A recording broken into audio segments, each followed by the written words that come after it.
Hello students, welcome back. ഇപ്പോൾ നമ്മൾ ഇന്ന് മുതൽ ഫോർത്ത് മൊഡ്യൂൾ സ്റ്റാർട്ട് ചെയ്യുകയാണ്. ഫോർത്ത് മൊഡ്യൂൾ എന്ന് പറയുമ്പോൾ നമ്മൾ ഓൾറെഡി ഫസ്റ്റ് രണ്ട് മൊഡ്യൂൾസ് കഴിഞ്ഞു. ഇനി നമ്മൾ third module normal shock, fourth module fan of flow, fifth module ready flow and sixth module flow visualisation devices. അപ്പോൾ നമ്മൾ നോർമൽ ഷോക്ക് എടുക്കാതെ ഫാൻ ഓഫ് ഫ്ലോ എടുക്കുന്നതിന് കാരണമുണ്ട്. കാരണം fan of flow ready flow almost similar ആണ്. ആ ഒരു pattern വെച്ചിട്ട് തന്നെ ആയിരിക്കും. അതിൻ്റെ ഒരു ഇച്ചിരി കൂടി അഡ്വാൻസ്ഡ് ആണ് നോർമൽ ഷോക്ക്. അപ്പോൾ ഇത് രണ്ടും പഠിച്ചു കഴിഞ്ഞിട്ട് അത് പഠിക്കുന്നതാണ് ഇച്ചിരി കൂടി നല്ലത്. ഓൾസോ ഇതിൻ്റെ എല്ലാത്തിനും ഈ മൂന്ന് മൊഡ്യൂൾസ് ഒരു സെർട്ടൺ പാറ്റേൺ ആണ് ഫോളോ ചെയ്യുന്നത്. നമ്മുടെ isentropic flow, one dimensional isentropic flow ആണ് ഇതുവരെ പഠിച്ചത്. ആ വൺ ഡയമെൻഷണൽ ഐസെൻട്രോപിക് ഫ്ലോയിൻ്റെ സിമിലർ പാറ്റേൺ ആണ് ഇതും ഫോളോ ചെയ്യുന്നത്. അപ്പോൾ നമ്മൾ ശ്രദ്ധിക്കേണ്ട കാര്യം, ഇതിനെല്ലാത്തിനും ക്വസ്റ്റ്യൻസ് വരാവുന്ന ഒരു പാറ്റേൺ ഒറ്റ പാറ്റേൺ ഉള്ളൂ. അതായത് what do you mean by Fanno flow, Fanno ഫ്ലോയുടെ ഗവേണിംഗ് ഇക്വേഷൻസ് എന്താണ്, how do you define the flow characteristics, like അതിൻ്റെ ഗ്രാഫ് തന്നിട്ട് ഗ്രാഫ് പഠിക്കേണ്ടി വരും. ആ ഗ്രാഫ് നിങ്ങളുടെ ഡാറ്റ ബുക്കിൽ ഓൾറെഡി ഉണ്ട്, അത് എക്സ്പ്ലെയിൻ ചെയ്യാൻ പറ്റും. അതിൻ്റെ അകത്ത് കുറച്ച് ഇമ്പോർട്ടൻറ്റ് ക്യാരക്ടറിസ്റ്റിക്സ് ഉണ്ട്. ദെൻ അത് കഴിഞ്ഞാൽ ആ മൊഡ്യൂളിൽ തന്നെ ഒന്നോ രണ്ടോ ഇമ്പോർട്ടൻ്റ് ആയിട്ടുള്ള ഡെറിവേഷൻസ് ഉണ്ടാവും. അതും കഴിഞ്ഞ് പ്രോബ്ലംസും സിമിലർ പാറ്റേൺ ആയിരിക്കും. ഇനി റെയിലി ഫ്ലോ ആണെങ്കിലും സെയിം പാറ്റേൺ. ഇമ്പോർട്ടൻ്റ് ആയിട്ട് what you mean by Rayleigh flow, governing equations എന്താണ്, ദെൻ അതിൻ്റെ ഗ്രാഫ് എക്സ്പ്ലെയിൻ ചെയ്യാൻ, അതിൻ്റെ പ്രോബ്ലംസ് ചെയ്യാൻ, ഒന്നോ രണ്ടോ ഡെറിവേഷൻ, ഇത്രയൊക്കെ തന്നെ ഉള്ളൂ. അപ്പോൾ അറിഞ്ഞിരിക്കേണ്ട കാര്യം, എന്താണ് ഫാൻ ഓഫ് ഫ്ലോ എന്ന് നമുക്ക് തുടങ്ങാം. ഓക്കെ, അപ്പോൾ fan of flow is nothing but it is an adiabatic flow with friction. അപ്പോൾ ഇതുവരെ നമ്മൾ ഐസെൻട്രോപിക് ഫ്ലോ പഠിച്ചു. ഐസെൻട്രോപിക് ഫ്ലോ എന്ന് വെച്ചാൽ റിവേഴ്സിബിൾ അഡിയബാറ്റിക് ഫ്ലോ. ഓക്കെ, അതായത് വിത്തൗട്ട് ഹീറ്റ് ട്രാൻസ്ഫർ. അഡിയബാറ്റിക് എന്ന് പറയുമ്പോൾ ഹീറ്റ് ട്രാൻസ്ഫർ ഉണ്ടാവില്ല. അപ്പോൾ ഹീറ്റ് ട്രാൻസ്ഫർ ഇല്ലാതെ ഉള്ള ഫ്ലോയിൽ ഇറിവേഴ്സിബിലിറ്റീസ് ലൈക്ക് ഫ്രിക്ഷൻ, ഫ്ലോ സെപ്പറേഷൻ, അങ്ങനെയുള്ള സാധനങ്ങളൊന്നും ഇല്ലാണ്ട്, ടർബുലൻസ് ഒന്നും ഇല്ലാതെ ഉള്ള ഫ്ലോസ് ആണ് നമ്മൾ റിവേഴ്സിബിൾ അഡിയബാറ്റിക് എന്ന് പറയാം.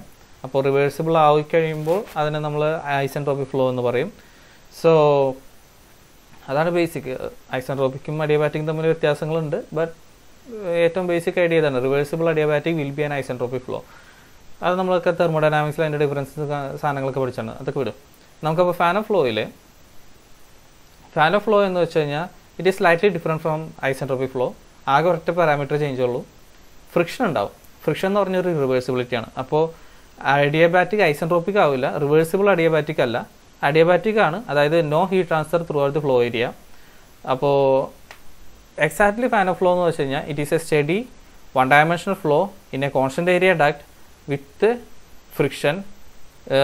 വിത്ത് അഡിയബാറ്റിക് ഫ്ലോ എന്ന് പറയുമ്പോൾ എന്താണ്, ഓൾറെഡി ഹീറ്റ് എക്സ്ചേഞ്ച് ഇല്ല, heat exchange energy exchange across the boundary ഇല്ല, അതുകൊണ്ട് തന്നെ വർക്ക് ട്രാൻസ്ഫറും ഉണ്ടാവില്ല.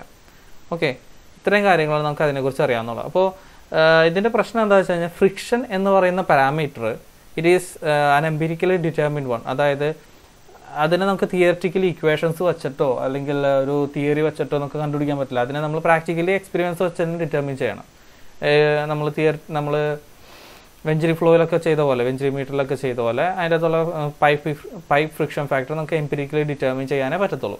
അപ്പോൾ ഈ സാധനം നമ്മൾ എന്ത് ചെയ്യും, അപ്പോൾ ഈ ഫ്രിക്ഷൻ്റെ എഫിൻ്റെ വാല്യൂ കണ്ടുപിടിക്കാൻ പറഞ്ഞ് ഒരു പ്രോബ്ലവും തരാറില്ല.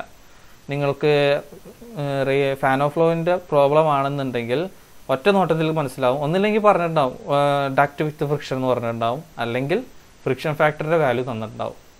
ഓക്കെ, അല്ലാതെ ഇത് വളരെ സിമ്പിളായിട്ട് ചെയ്യാവുന്ന കാര്യങ്ങളാണ്. സോ ഫാൻ ഓഫ് ഫ്ലോ എന്ന് വെച്ചാൽ എന്താണ്, it is nothing but it is an adiabatic study flow one dimensional constant flow in a constant area duct with friction.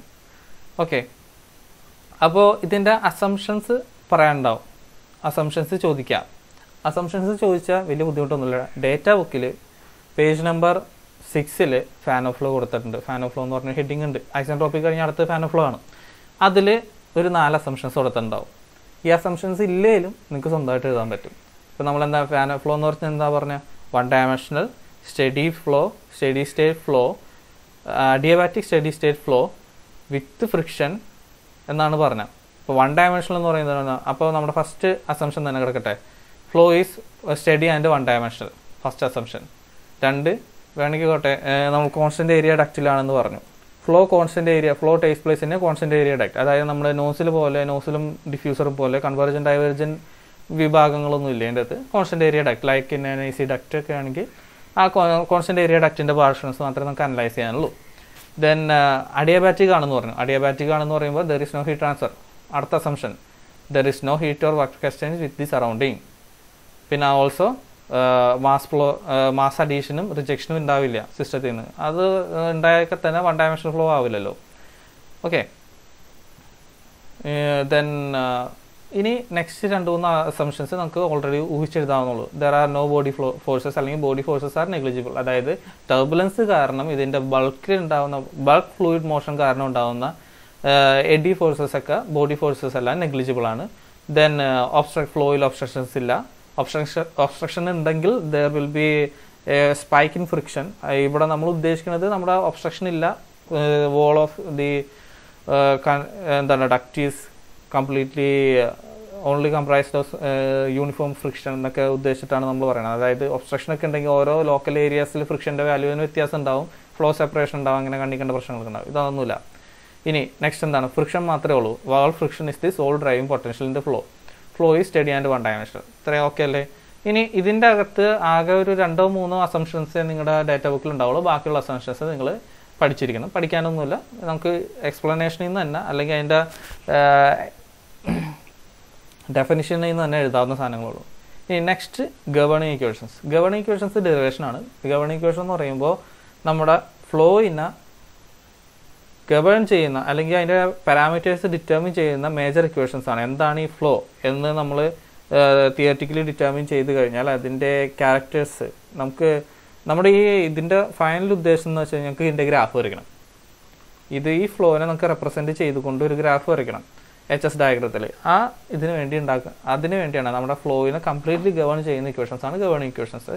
അപ്പോൾ ഫ്ലോയിൻ്റെ ഫുൾ ക്യാരക്ടറിസ്റ്റിക്സ് ഇതിൽ നിന്ന് കിട്ടും. സോ ഇതിൻ്റെ ഡെറിവേഷനും വലിയ ബുദ്ധിമുട്ടൊന്നും ഇല്ലാത്ത സാധനമാണ്. നമ്മൾ സ്റ്റാർട്ട് ചെയ്യുന്നത് കൺസർവേഷൻ ഓഫ് മാസിനാണ്. നമ്മൾ ഫസ്റ്റ് മോഡ്യൂളിൽ കൺസർവേഷൻ ഓഫ് മാസിൻ്റെ ഒരു മേജർ ഡെറിവേഷൻ എടുക്കാൻ ഇട്ടിട്ടുണ്ട്. അതിൻ്റെ സിംപ്ലിഫൈഡ് ഫോം ഇത് നിങ്ങൾ ഓൾറെഡി ചെറിയ ക്ലാസ് മുതൽ പഠിക്കുന്നതാണ്. m dot is equal to rho AC, mass flow rate is equal to density into area cross section into velocity of flow. നമ്മളിവിടെ വെലോസിറ്റി വിക്ക് പകരം C ആണ് എടുക്കുക. അതൊക്കെ എന്താണെന്ന് നമ്മൾ പിന്നെ പറഞ്ഞിട്ടുണ്ട്, പോട്ടെ. ഇനി നമ്മൾ ഓൾറെഡി നമ്മുടെ ഫ്ലോ കോൺസ്റ്റന്റ് ഏരിയ ഡക്റ്റിലായതുകൊണ്ട് മാസ് ഫ്ലോ റേറ്റും കോൺസ്റ്റന്റ് ആണെന്ന് പറയുന്നതുകൊണ്ട് ഇത് രണ്ടിനെ നമുക്ക് ഒരേ പാരാമീറ്റർ ആയിട്ട് ഫീച്ചർ എഞ്ചിനീയറിംഗ് ചെയ്യാം. അതായത് ഇതിനെ രണ്ടും ഒരേ സംഭവമാണ്. അതായത് രണ്ടും കോൺസ്റ്റന്റ് ആണെന്നുണ്ടെങ്കിൽ ഒരുമിച്ചാക്കാം. അപ്പോൾ m ഡോട്ട് എന് ഇപ്പുറത്തേക്ക് കൊണ്ടുവരുമ്പോൾ m ഡോട്ട് ബൈ എ എന്നാവും. അത് രണ്ട് കോൺസ്റ്റന്റ് ആണ്. Is equal to rho into C. റോയും സിയും ചേഞ്ച് ചെയ്തുകൊണ്ടിരിക്കും, കംപ്രസിബിൾ അല്ലേ. അപ്പോൾ ഈ m ഡോട്ട് ബൈ എനെ നമ്മൾ ഒരു സിംഗിൾ പാരാമീറ്റർ ആയിട്ട് പറയും. It is called as G. It is mass flux അല്ലെങ്കിൽ മാസ് ഡെൻസിറ്റി അല്ലെങ്കിൽ മാസ് വെലോസിറ്റി എന്ന് പറയും. Anything divide by area is known as flux. Okay, അപ്പോൾ നിങ്ങൾ ഈ മാഗ്നറ്റിക് ഫ്ലക്സ് ഒക്കെ പഠിച്ചിട്ടുണ്ട്. മാഗ്നറ്റിക് ഫ്ലക്സ് എന്ന് പറയുന്നത് magnetic potential lines divide by area through perpendicular to area എന്നൊക്കെ പറഞ്ഞ് നിങ്ങൾ ഓൾറെഡി പഠിച്ചിട്ടുണ്ട്. അതുപോലെ തന്നെ mass flow rate per unit area എന്ന് പറയുന്നത് തന്നെ നമ്മൾ മാസ് ഫ്ലക്സ് G എന്ന് പറയും. G ഡോട്ടാണ് കേട്ടോ ഇവിടെ. നിങ്ങൾ ഈ നോട്ട്ബുക്കിൽ ചെറിയ ചെറിയ കറക്ഷൻസ് ഉണ്ടാവും. നമ്മൾ ഓൾറെഡി സപ്ലൈ ചെയ്തേക്കുന്ന നോട്ടിൽ ഇതുണ്ടാവും. ബട്ട് നമ്മൾ സെക്കൻഡ് മൊഡ്യൂളിൻ്റെ നോട്ടിൻ്റെ കൂടെ തന്നെയാണ് ഫാൻ ഓഫ് ലോഡ് ഇതും കൂടി കിടക്കണം കേട്ടോ. അത് നമ്മൾ ഓൾറെഡി തന്നിട്ടുണ്ട്. പക്ഷേ അതിൻ്റെ അകത്ത് ചെറിയ ചെറിയ കറക്ഷൻസ് നമ്മൾ ഇതുപോലെ ചെയ്തേക്കുന്ന PDF-ലൊക്കെ ചെയ്തേക്കുന്നുണ്ട്. അപ്പോൾ അതുപോലും നിങ്ങൾ വീഡിയോ കണ്ടുകൊണ്ട് സ്വന്തം PDF-ൽ കറക്റ്റ് ചെയ്ത് കൊണ്ടുപോകണം. ഓൾറെഡി തന്നേക്കുന്ന സാധനങ്ങൾ ചെറിയ ചെറിയ വ്യത്യാസങ്ങളുണ്ടാവും, അതൊന്ന് ഓർത്ത് വെച്ചേക്കാം. സോ G എന്ന് പറയുന്നത് മാസ് ഫ്ലക്സ് അല്ലെങ്കിൽ മാസ് ഡെൻസിറ്റി അല്ലെങ്കിൽ മാസ് വെലോസിറ്റി എന്ന് പറയും. ഇമ്പോർട്ടൻറ്റ് പാരാമീറ്റർ ആണ്. ഇനി നമുക്ക് അപ്പോൾ കൺസർവേഷൻ ഓഫ് മാസായി. ഇനി അടുത്ത ഇക്വേഷൻ എന്തായിരിക്കും? കൺസർവേഷൻ ഓഫ് എനർജി എന്ന് കൊണ്ടുവരാം. നമ്മുടെ ഫ്ലോയിൻ്റെ കൺസർവേഷൻ ഓഫ് എനർജി എന്താണ്? സ്റ്റാഗ്നേഷൻ എൻതാൽപ്പിയാണ്. Nothing but stagnation enthalpy. അതായത് നമ്മുടെ റിസർവോയറിൽ ഇരിക്കുന്ന എനർജി, അതിൻ്റെ ടോട്ടൽ എൻതാൽപ്പി അല്ലെങ്കിൽ എനർജി എന്ന് പറയുന്നത് എന്താണ്? സ്റ്റാഗ്നേഷൻ എൻതാൽപ്പിയാണ്. വേറെ ഹീറ്റ് അഡീഷൻ സാധനങ്ങളൊന്നുമില്ലല്ലോ, ഹീറ്റ് റിജക്ഷൻ ഒന്നുമില്ലല്ലോ, വർക്ക് ഡണ്ണുമില്ല. അപ്പോൾ നമ്മുടെ സ്റ്റഡി ഫ്ലോ എനർജി ഇക്വേഷനിൽ നിന്ന് ഡിറൈവ് ചെയ്തെടുത്ത സ്റ്റാഗ്നേഷൻ എൻതാൽപ്പിയുടെ ഇക്വേഷനാണ് നമ്മുടെ എനർജി ഇക്വേഷൻ എന്ന് പറയാം. അപ്പോൾ H0 = H + ½ c² എന്നുള്ളതാണ് നമ്മുടെ എനർജി ഇക്വേഷൻ അല്ലെങ്കിൽ സ്റ്റാഗ്നേഷൻ എൻതാൽപ്പിയുടെ ഇക്വേഷൻ. ഇവിടെ നമ്മുടെ സിയുടെ വാല്യൂ നമുക്കിവിടെ ജിയിലേക്ക് കൺവേർട്ട് ചെയ്യാം. കാരണം നമ്മുടെ ഉദ്ദേശം എന്താണ്? നമുക്ക് ഗവേണിംഗ് ഇക്വേഷൻ ഉണ്ടാക്കണം. അതായത് ഇതിൻ്റെ അകത്ത് എല്ലാത്തിനെയും നമുക്ക്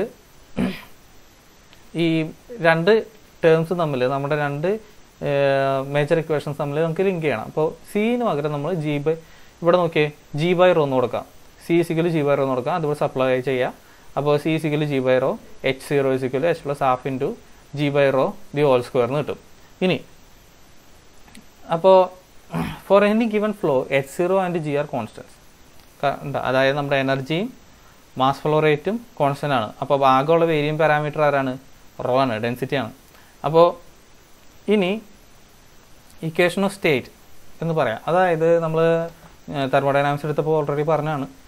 അതായത് എനി തെർമോഡൈനാമിക് വേരിയബിൾസ് എന്ന് പറയുന്നത് ഏതൊക്കെയാണ്? Pressure, temperature, velocity, volume, mass, density, then enthalpy, entropy, അങ്ങനെ എല്ലാ സാധനങ്ങളും. അതൊക്കെയാണ് നമ്മൾ തെർമോഡൈനാമിക് വേരിയബിൾസ്. ഈ തെർമോഡൈനാമിക് വേരിയബിൾസിൽ ഏതൊരു വേരിയബിളിനെ, ഇപ്പോൾ പ്രഷർ ആണെങ്കിൽ പോലും ഈ ഒരു വേരിയബിളിനെ ബാക്കി ഏതൊരു രണ്ട് വേരിയബിൾസിൻ്റെയും ഫംഗ്ഷനായിട്ട് നമുക്ക് റെപ്രസെൻറ്റ് ചെയ്യാൻ പറ്റും. അതായത് പ്രഷറിനെ നമുക്ക് വോളിയത്തിൻ്റെയും ടെമ്പറേച്ചറിനെയും ഫംഗ്ഷനായിട്ട് റെപ്രസെൻറ്റ് ചെയ്യാൻ പറ്റും. നമ്മൾ പറഞ്ഞെന്താ? Pressure, temperature, volume, enthalpy, entropy, അങ്ങനെയുള്ള എല്ലാ സാധനങ്ങളും നമുക്ക് തെർമോഡൈനാമിക് വേരിയബിൾസ് ആണ്. തെർമോഡൈനാമിക് വേരിയബിൾസിൻ്റെ പ്രത്യേകത ഏതെങ്കിലും ഒരു വേരിയബിളിനെ രണ്ട് വേരിയബിളിൻ്റെ ഫംഗ്ഷനായിട്ട് റെപ്രസെൻറ്റ് ചെയ്യാൻ പറ്റും. നമ്മൾ മാക്സ്വെൽസ് റിലേഷനൊക്കെ അങ്ങനെയാണ് ഡിറൈവ് ചെയ്തെടുക്കുന്നത്. അപ്പോൾ എന്താണ്? അപ്പോൾ P is a function of temperature and volume എന്ന് പറഞ്ഞ് എഴുതാം. നമ്മൾ ഓൾറെഡി ചാർട്ട്സിലോ പഠിച്ചിട്ടുണ്ട്.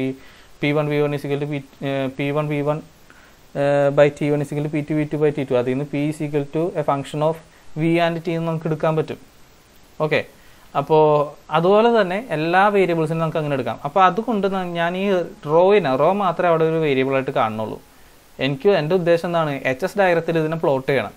അപ്പോൾ ഞാൻ റോയിനെ എൻട്രോപ്പിയുടെയും എൻതാൽപ്പിയുടെയും ഒരു ഫംഗ്ഷനായിട്ട് ഞാൻ റെപ്രസെൻറ്റ് ചെയ്യാൻ പോവുകയാണ്. അപ്പോൾ rho is a function of F of, കണ്ട് ഇവിടെ എലിജിബിൾ അല്ല, rho is a function of F of H and S എന്നാണ് ഇവിടെ എഴുതിയേക്കുന്നത്. കണ്ട, rho is a function of H and S. അതാണ് നമ്മൾ ഇക്വേഷൻ ഓഫ് സ്റ്റേറ്റിൽ നിന്ന് എടുക്കുന്ന സാധനം. അപ്പോൾ H0 is equal to H plus half into G square by rho എന്ന് പറയുന്നത് എന്താണ്? റോ എന്ന് പറയുന്നത് function of H and S അതിൻ്റെ ഹോൾ സ്ക്വയർ എന്നെടുക്കാം. അപ്പോൾ ഇവിടെ ഉള്ള വേരിയബിൾസ് ആരൊക്കെയാണ് നോക്കിയേ? H ഉണ്ട്. H എന്ന് പറയുന്ന ഒരു H0 എന്ന് പറയുന്ന കോൺസ്റ്റൻ്റ് ആണ്, G എന്ന് പറയുന്ന കോൺസ്റ്റൻ്റ് ആണ്. അപ്പോൾ ആകെയുള്ള വേരിയബിൾസ് Hഉം Sഉം മാത്രമേ ഉള്ളൂ. അപ്പോൾ നമുക്ക് ഈ മൊത്തം സാധനത്തിന് നമ്മുടെ എന്താണ് ഉദ്ദേശം?